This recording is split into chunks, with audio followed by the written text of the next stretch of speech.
Olá, o Entre Linhas de hoje começa num bate-papo com Elisa Lucinda sobre seu novo livro, Encontro com a Invenção, uma narrativa poética que se relaciona com outras obras dessa multifacetada escritora, atriz e cantora. Elisa, seu último livro é O Encontro com a Invenção, que é um livro de poesia, mas que a gente pode também chamar de um romance em versos. E é romance porque tem uma personagem, o Vitor, que está meio onipresente no livro, que é uma personagem que você disse que saiu da literatura, rasgou o pano da ficção. Que personagem é essa? O Vitor foi um homem inventado, um muso, assim, eu fiz conscientemente, sabe? Assim, vou criar um cara para eu brincar de ele ser eternamente meu namorado, estando eu amando ou não. Vitor é a utopia amorosa, literária, ótima de brincar. E o Vitor ficou com essa materialidade, para mim, heteronímia, se a gente pode falar assim. Era palpável brincar com o Vitor e imaginar coisas com o Vitor. Aí, um tempo mais tarde, rolou essa dramaturgia na minha cabeça, de que a autora encontra no avião um personagem com as características subjetivas e físicas, fenotípicas, do personagem que eu tinha inventado, digamos, que a autora tinha inventado, que aí virou tudo personagem. E eu achei assim, gostei do argumento, sabe? E é muito maluco, porque quando ele se enfia, aí ela fala pra ele, nossa, você parece muito o personagem que eu criei. Ele fala, eu sei, sou eu, cheguei. O nome dele também era Vitor. Porque ele tinha as características físicas, subjetivas e tinha o nome do personagem. Então ela encontra com ele nos becos da realidade e aí que dá a confusão, porque ele não é gente. Ele não é gente, ele não faz as coisas, como ela disse, que se espera de um homem. E, ao mesmo tempo, ela também não é personagem, ela é autora. Então, esse envolvimento são de pessoas de natureza, digamos, personagens de naturezas diferentes, sendo que ele não tem mais, ela não escreve mais por ele, porque agora ele se enfiou nos becos da realidade. Mas o leitor sabe, fica claro para o leitor eu acho que durante a leitura, que é isso, é sempre esse embate. Vitor saiu da literatura para cá, para encontrar. Mas só que eles não transam, muitas coisas, estou dando spoiler, muita coisa que ela quer não acontecem, porque ela não escreveu para ele fazer, entendeu? Ela não é ela que está escrevendo. Então ela percebe que ele não serve para ser gente, que tem que voltar a ser personagem, né? E eu fiquei pensando qual amor nós não inventamos. Como é lindo ver o Vitor falar e falar e falar. E ao final de cada frase, com o seu olhar a me mirar, falava mexendo o café com a colher, me olhando lírico, mulher, mulher. E como é que surge uma outra personagem sua, que é a Edith, que deu origem a 2 livros e a gente espera que surjam outros dentro da série do pensamento da Edith, né? Estou fazendo, né? O terceiro já. A Edith veio... Cara, a Edith foi uma coisa muito... Eu adoro essa literatura espontânea. Eu tinha feito Fernando Pessoa, eu nunca tinha feito um romance. O romance é um fluxo grande. E você fica... E como o campo é muito vasto, maior do que o da poesia, você pode escrever 500 páginas, você vai embora. Eu fiquei apaixonada, né? Que é um romance biográfico, mas escrito na forma autobiográfica. Autobiográfica do meu personagem, que é o Fernando Pessoa. Tratei como se ele estivesse falando o tempo inteiro com a gente. O que eu quero dizer é que eu fiquei me sentindo muito invadida de Fernando Pessoa, eu só pensava em Fernando Pessoa o dia inteiro. E eu falei, tem que ter um lugar para mim nesse negócio. Então eu criei um negócio chamado Avesso, no meu celular. Então as ideias mais estapafúrdias, coisas que eu não tenho coragem de falar para ninguém, sabe? Eu botava lá. Aquele cara tem uma cara de punheteiro, sei lá, dentro de uma... Na padaria, né? Na padaria, né? Aí eu falava, sabe, vou botar... Eu não sabia o que eu ia fazer com aquilo, mas eu comecei a botar ali. Aquilo que não se escreve, digamos. Um pensamento mais selvagem meu, mais sincero, mais sem filtro. Um dia eu vi você falando que são seus lugares abissais. Eu achei linda essa expressão. Ah, é porque eu não decorei, nunca mais lembrei que eu falei isso. Tá vendo? Era eu mesmo falando? Com certeza. Eu não me lembro de ter falado isso, que é meus lugares abissais, vou repetir isso agora. Porque bonito esses lugares abissais eu fui transcrevendo ali. Um dia eu escrevi assim: toda vez que meu coração passa em frente ao Hospital Santa Mônica, ele bate assim: minha mãe morreu aqui, minha mãe morreu aqui. Escrevi isso e o próximo parágrafo foi assim: Edith, isso já faz mais de 20 anos. Do nada. Eu falei: olha, Edith, nunca tive nem amor nem desamor por esse nome, não tem ninguém que eu conheça. Falei: que nome bom, que de onde saiu isso aí? Aí eu comecei a chamá-la de Edith e gostei muito quando eu descobri que era um verbo. É como se você estivesse editando esses pensamentos. E como se o leitor fosse fazer isso. Edite. Vai editando, porque são vários pensamentos, né? Eles não se interligam. Eu tinha uns 40 pensamentos da Edith, assim, no avesso. Escrevi mais uns 40, acho que tem 80 e poucos, não me lembro, e pensamentos do avesso, e publiquei o livro do avesso. E depois você publica o Quem Me Leva para Passear, que é um segundo momento da Edith, ou seja, tem a mesma personagem, mas é interessante que a perspectiva é diferente. É porque quando eu escrevi o primeiro, eu não sabia quem era ela direito, sabe? Ela era digamos, um alter ego difuso, uma dessas figuras dos meus abissais, meio difusa. Eu não tinha clareza, não sabia nem a profissão dela. Aqui ela tem profissão no segundo. E aí, no segundo, eu já sei que ela é uma cozinheira, e aí eu já evoluo, eu acho, entre aspas, na dramaturgia, para que a gente leia diretamente os pensamentos dela. E ela, inclusive, no primeiro conto, na primeira historinha, ela pede para o gênio da lâmpada não criar um sistema de segurança e não deixar que ninguém leia o pensamento dela, que é o que está acontecendo, né? A sua obra, de maneira geral, tem uma grande preocupação com negritude, ancestralidade, e isso também aparece aqui na Edith, né? Assim, porque a Edith, às vezes, tem um tipo de reflexão que fica entre a crônica e o ensaio nessas anotações de pensamentos, né? Ela fala: mas o que pensam esses brasileiros desse mundo racista todo aí? Ou seja, as questões que são da Elisa Lucena estão na Edith também, o que faz dela um alter ego de alguma maneira, embora seja o avesso da autora, né? É que eu acho, assim, nesse sentido, esse livro, a Edith é um pouco uma vingança minha, uma reparação histórica feminina e negra. Feminina porque quando eu sempre fui uma pessoa muito sem pudor, o pudor no sentido, vou explicar, esse pudor assim: ai, viram minha calcinha, sei lá, entraram no camarim, tava todo mundo pelado, que horror! Eu lembro que eu nunca ligava se acontecia, eu até gritava para poder fingir que eu estava me incomodando. Eu nunca me incomodei com isso, eu nunca tive esse negócio com nudez, não tenho esses moralismos. E gosto muito da vida sexual, dos erotismos, e sempre esteve na minha poesia. E começaram a me chamar de poeta erótico, eu não queria rótulo. Mas quando eu era menina, tinha Cassandra Rios, que escrevia o erotismo e era considerada pornô. Então nós ficamos muito tempo sem poder falar de nossa sexualidade e falar da sexualidade, principalmente para a mulher negra, que é sempre confundida com alguém disponível no sentido de objeto. Então, para mim, agora, eu estou podendo fazer isso, porque já tenho respeito da sociedade, já sou menos discriminada, embora ainda seja.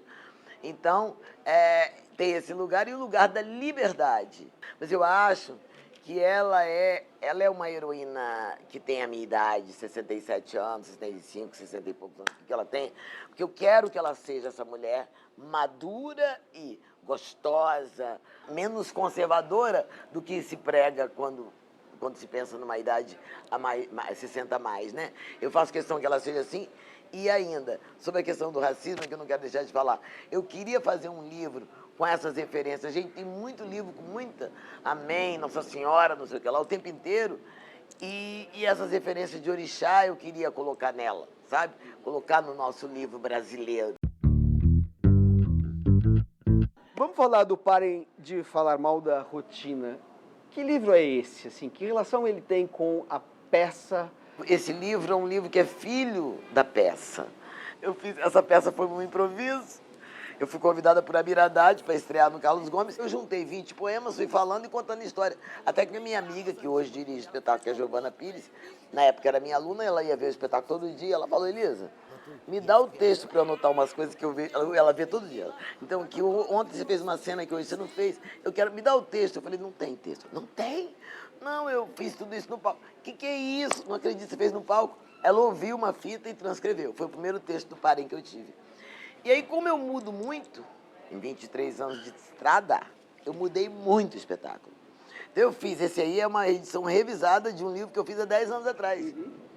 Porque o de 10 anos atrás já não é mais isso, porque é muito improviso na peça. Então, me exigiu várias mudanças, porque literatura é uma coisa e teatro é outra. São 40 anos de aventura, desde que mãe fez a doçura de dar à luz a esse seu nego, e a vida cheia de candura botou canção nesses meus dedos e me entregou uma partitura pra eu tocar o meu enredo.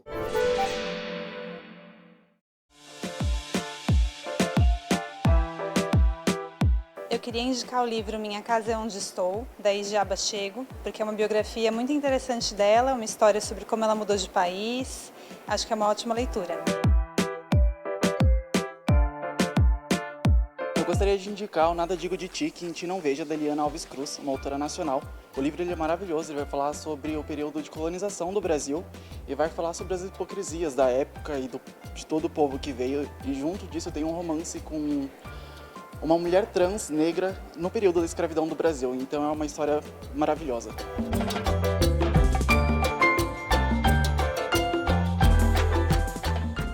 Depois do intervalo, uma conversa com o escritor Marcelo Moutinho sobre o livro de crônicas O Último Dia da Infância. O Entre Linhas volta já.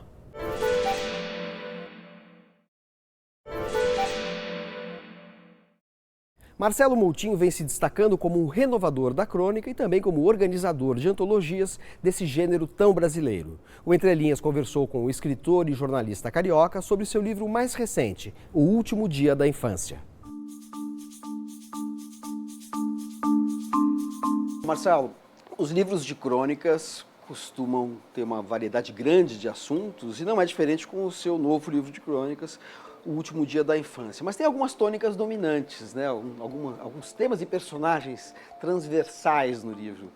Que temas e personagens são esses? Eu gosto, tanto nos livros de crônicas quanto nos livros de contos, de ter uma certa organicidade, né? De ter uma razão pela qual essas histórias estão reunidas num volume. Eu tinha na cabeça uma ideia muito concreta de abrir com a crônica sobre a morte da minha mãe, uma morte trágica, e eu queria fechar com a carta da Lia, da minha filha, de agora 9 anos na época, 8, para essa avó que ela praticamente não conheceu, né? Eu queria fazer um trajeto que é um trajeto um pouco no oposto do senso comum. A gente sempre fala que a gente vai da vida para a morte. Eu queria sair da morte para a vida, né? No sentido de mostrar que é preciso que as pessoas morram para que outras nasçam, né? E a Lia, de certa forma, minha filha, é uma continuação da história da minha mãe, né? Eu estando no meio.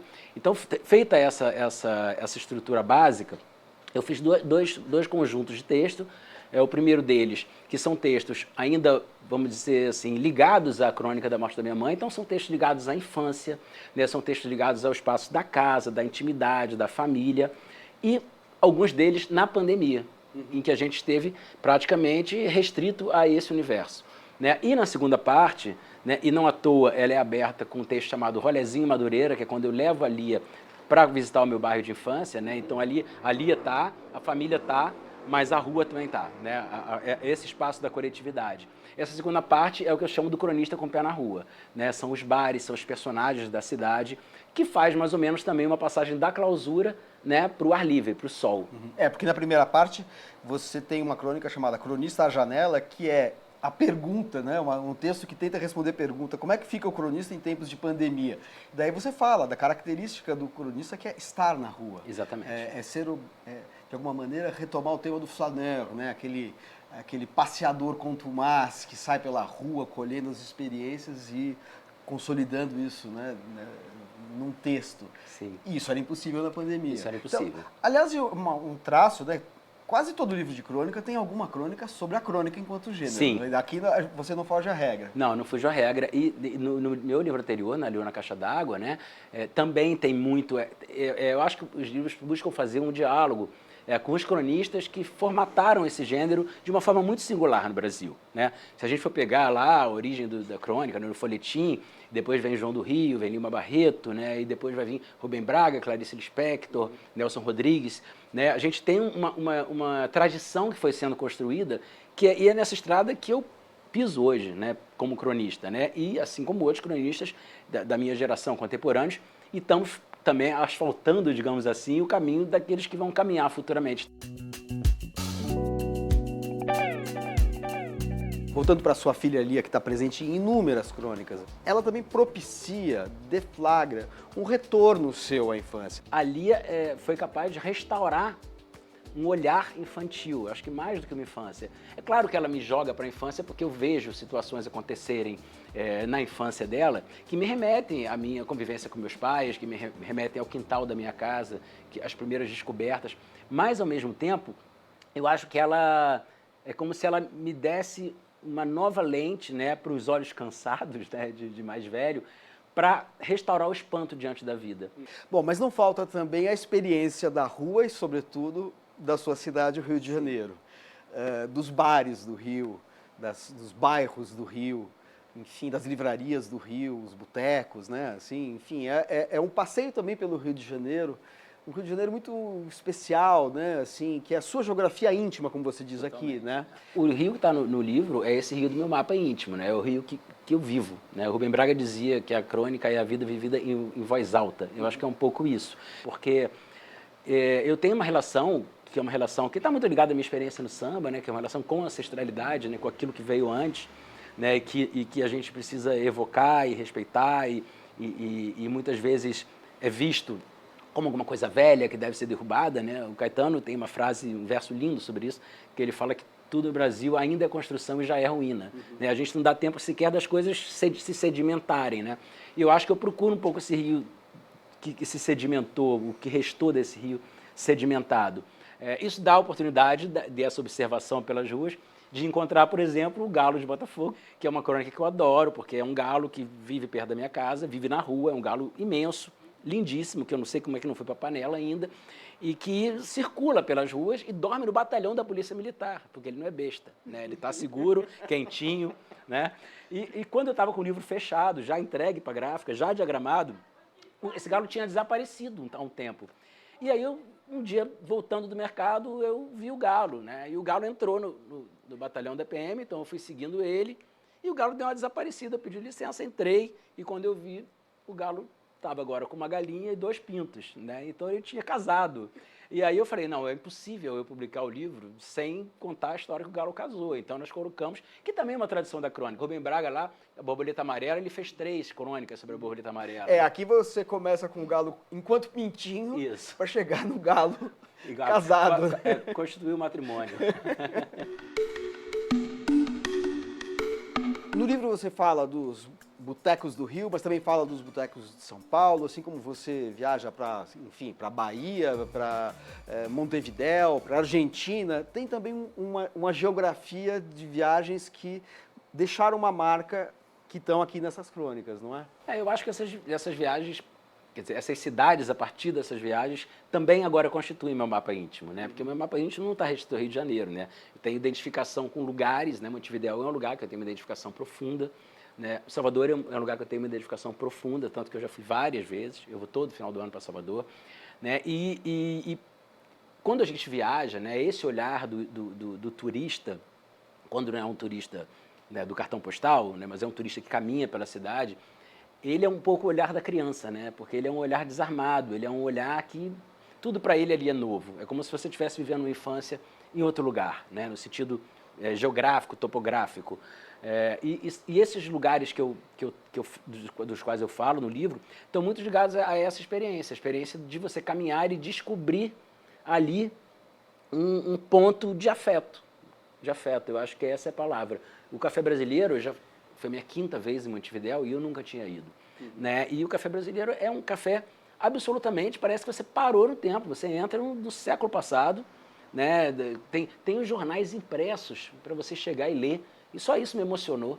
Quando eu cheguei, tinha jornais impressos gratuitos para você levar para a mesa e tomar um café.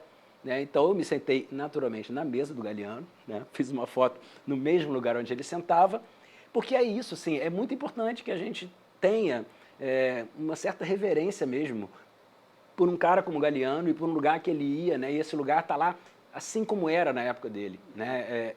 Isso me dá a mim, né, uma sensação de eternidade, que é uma eternidade impossível, claro, a gente vai morrer, né? Mas pelo menos é uma forma de dar uma sacaneada na morte.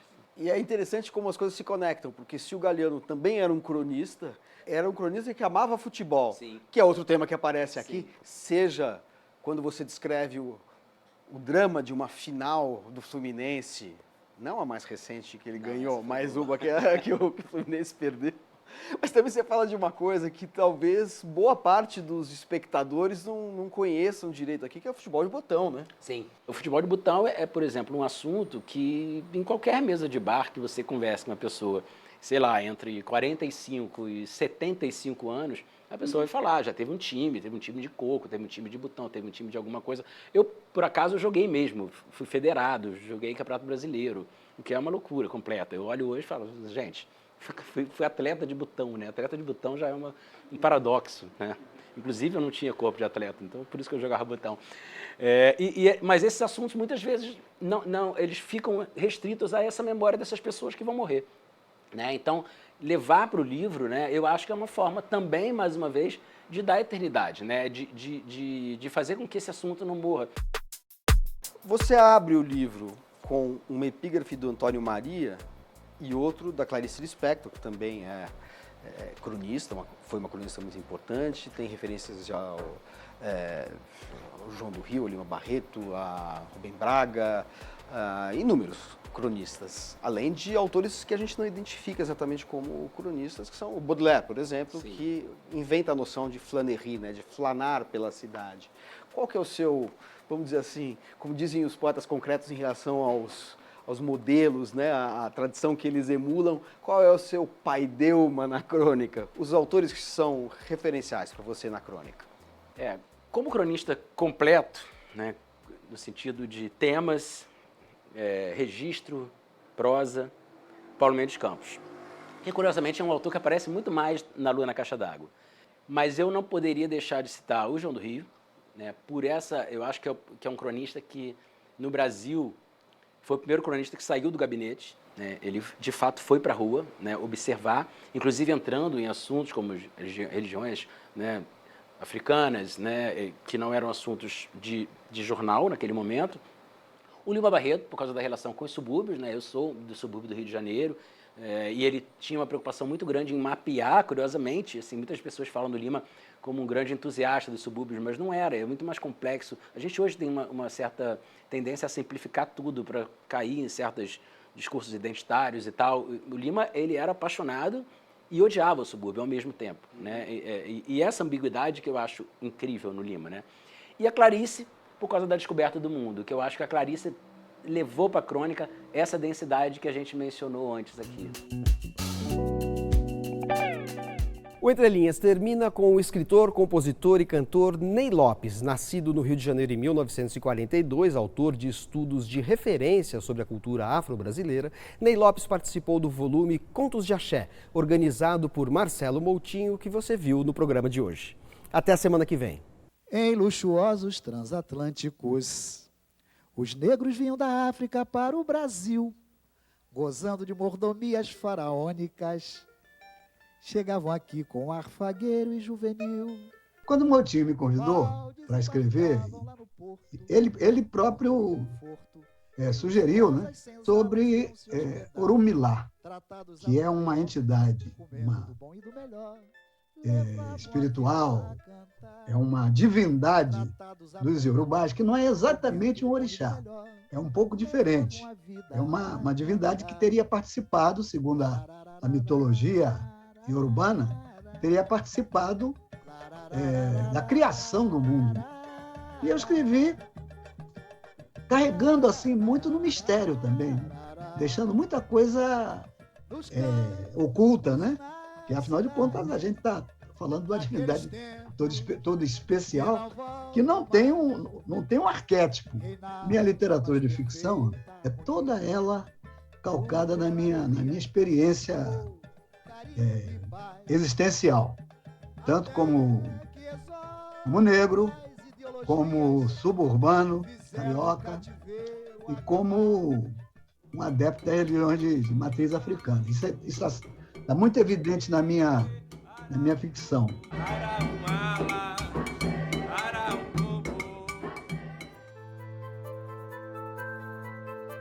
Na alta combustão do orgasmo, era tanta vadiaria na conversarada penetrando a madrugada, tanta epifania, tantas armadilhas retóricas almejando que as ultrapassássemos, que falar com Vitor era como se trepássemos, como se estivéssemos no meio da multidão a sós. Por isso não quero que saibam que fora das almas nunca houve nudez entre nós.